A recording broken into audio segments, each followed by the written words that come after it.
गया तो मैं स्वामी जी महाराज कुलदीपानंद जी महाराज के पास गया था तपोभूमि की सेवा के लिए, भिक्षा के लिए। उसी दौरान में पूज्य महाराज श्री की पावन समाधि नंगल बियाला में जाना हुआ। पूज्य स्वामी उस समय जो अध्यक्ष थे सुखानंद जी, स्वामी बोधानंद जी महाराज जी, उन्होंने रहस्योद्घाटन किया कि सतपाल के जो पिताजी से, सतपाल महाराज के बाल योगेश्वर के, उनके पिताजी हंस जी भी यहाँ 2 साल तक लंगर की सेवा करते रहे। जिस सतपाल महाराज को आज हम मंत्री के रूप में जानते हैं, उत्तराखंड में वर्तमान में वो पर्यटक मंत्री है, उनकी पत्नी भी मंत्री रही है। उनके भाई बाल योगेश्वर विदेश की धरा पर आध्यात्म की ज्योति प्रकाशित करते हैं। कुल मिलाकर के नगली निवासी भगवान जी के द्वारा दीक्षित होने के बाद में महाराज श्री का जो यश पताका है दिगंत तक फैलती चली गई। हम अद्वैत भाव से देखें, वर्तमान में बाल योगेश्वर जी और सतपाल जी कितना प्रचार प्रसार कर रहे हैं, लेकिन अपने साहित्य में वो गुरु महाराज जी का नाम लेने में बड़ा गर्व का महसूस करते हैं। आश्चर्य तो यह होता है कि उन्होंने बीच की एक कड़ी परम पूज्य श्री स्वामी हीरानंद जी महाराज को अपने साहित्य में से विलुप्त कर रखा है। वो सीधा नगली निवासी भगवान जी से संबंध जोड़ते हैं अपना। या तो वो बताना ठीक नहीं समझते होंगे, लेकिन छुपा कहा जा सकता है। एक बार हमारे आदरणीय स्वामी अलखानंद जी के साथ में जालंधर में है नूर महल, आशुतोष महाराज जी वहां पर समाधि में बैठे हुए ऐसा बताते हैं। हमें तो दर्शन हुए नहीं, ना जाने दिया ऊपर हमको, लेकिन दिव्य जागृति संस्थान नाम का जो संस्थान है आशुतोष महाराज जी द्वारा जो संचालित है, वहां जाने पर पता चला कि ये स्वामी जो थे आशुतोष जी महाराज, ये सतपाल जी के शिष्य हैं। और सतपाल जी के पिताजी हंस जी, और हंस जी के शिष्य थे स्वामी हीरानंद जी महाराज जी के। दिव्य जागृति संस्थान भी भारत के अलावा बाहर विश्व में कितना उनका प्रचार प्रसार है। ये वट वृक्ष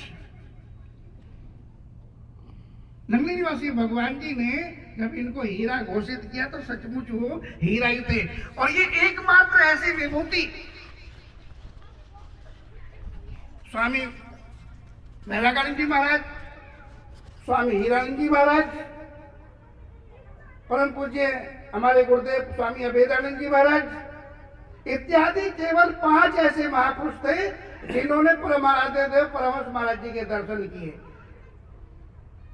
उसमें स्वयनानंद स्वामी जी महाराज भी नगली निवासी भगवान जी के साथ में जब ये परमाराध्य देव परमहंस महाराज जी के शरण में गए तो उन्होंने भी देखते ही कहा कि इन्होंने बहुत काम करना है। नगली निवासी भगवान जी को संबोधित करते हुए कहा कि आध्यात्म के क्षेत्र में इनके द्वारा बहुत भला होने वाला है, बहुत आत्माओं को ये मेरे पास तक लाएंगे। और उस कसौटी पर वो खरे भी उतरे कालांतर में। आज ये धीरे धीरे 60 वर्ष हो गए हैं, 6 दशक हो चुके हैं। आज हम उनको स्मरण कर रहे हैं। उनके दिव्य व्यक्तित्व को कहां तक हम समेटे, शब्द गौण पड़ जाते हैं, शब्द अछूते हैं उनके व्यक्तित्व को बखान करने में, उनकी महिमा का बखान करने में। और मैं तो कई बार देखता हूं कि कबीर जी ने ठीक ही कहा, बिल्कुल ठीक कहा कि सब धरती कागज करूं लेखनी बन रहा, 7 समुद्र की मसी करूं गुरु गुण लिखा न जाए। कहते कि गुरुदेव की महिमा तो इतनी अगम है, अगोचर है, अपरंपार है कि यदि मैं लिखने पर आऊं, हालांकि कबीर जी बेचारे लिखना तो जानते नहीं थे, पढ़े लिखे थे नहीं, पर मन में आता है सबके, मैं अपने गुरुदेव की महिमा को शाश्वत बनाने हेतु लिख दूं, उनका इतिहास छपवा दूं, इतने उपकार मेरे ऊपर हैं। तो कहते कि यदि मैं लिखने पर आऊं तो पूरी धरती कम पड़ जाएगी, पूरी धरती को मैं कागज बना लूं तो कम पड़ जाएगी। और जब धरती जैसा कागज होगा तो जेब में लगने वाले ये 4-4 इंच के पेन ये तो छोटे पड़ जाएंगे, ये कहाँ लिख पाएंगे।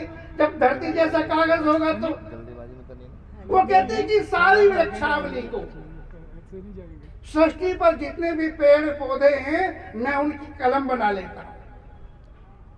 और जब कागज भी ऐसा होगा, कलम भी वैसी होगी, तो स्याही भी वैसी होनी चाहिए। अब ये वाला उद्योग तो बिल्कुल कम पड़ जाएगा, छोटा पड़ जाएगा। कहते हैं कि 7 समुद्र की मछली करो, मैं 7 समुद्र की स्याही बना लेता हूं, लेकिन समस्या फिर भी रह जाएगी कि गुरु गुण लिखा न जाए। वैसे भी शादी के नाते आप श्री मेरे पूज्य गुरुदेव युगल जोड़ी श्री स्वामी अभेदानंद जी महाराज, परम पूज्य श्री स्वामी अर्जुनानंद जी महाराज के आप बड़े गुरु भ्राता थे। तो हमें फक्र होता ये कहते हुए कि वो हमारे ताऊ गुरु जी थे। और जब बात गुरुओं की आती है तो फिर कहां तक उनकी महिमा गान बखान। कबीर भी अपने आप को ऐसा समर्थ पाते हैं।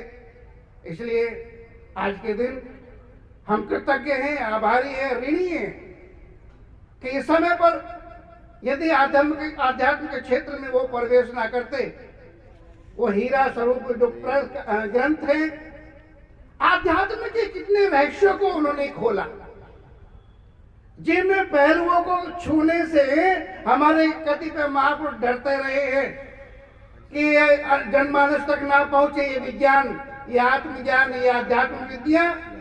उन्होंने पुरुषार्थ करके, मेहनत करके उसको लिपिबद्ध किया और वो हीरा प्रकाश के नाम से आज हम सबके बीच है। बड़े आदर के साथ, सम्मान के साथ में हम उसका पाठ करते हैं, अनुशीलन करते हैं। कुछ वर्षों पूर्व हमारे आदरणीय स्वामी सुरेश्वरानंद जी महाराज ने नंगली की पावन धरा पर उसका प्रकाश भी किया। वो क्षण बड़ा ऐतिहासिक था, बड़ा अमूल्य क्षण रहा। आज भी सराहना उस कार्यक्रम की करते हैं वहां के संत, वहां के गांव वाले कि इतना प्यारा व्याख्यान, इतनी सुंदर व्यवस्था कतिपय कुछ ही महापुरुष कर पाते हैं, लेकिन स्वामी सुरेश्वरानंद जी महाराज ने अपने मार्ग निर्देशन में उसको पूरा किया। मैं तो निवेदन करूंगा जब आवश्यकता है संस्था को ऐसे प्रकाश की, वो आगे भी व्यवस्था करेंगे। ऐसे मंगल कामना के साथ में, इन्हीं शब्दों के साथ में पूज्य महाराज श्री को कोटि कोटि नमन करते हुए मैं अपनी वाणी को विराम देता हूँ। बोले सतगुरुदेव भगवान की हरि ओम तत्सत। बोलो जयकारा।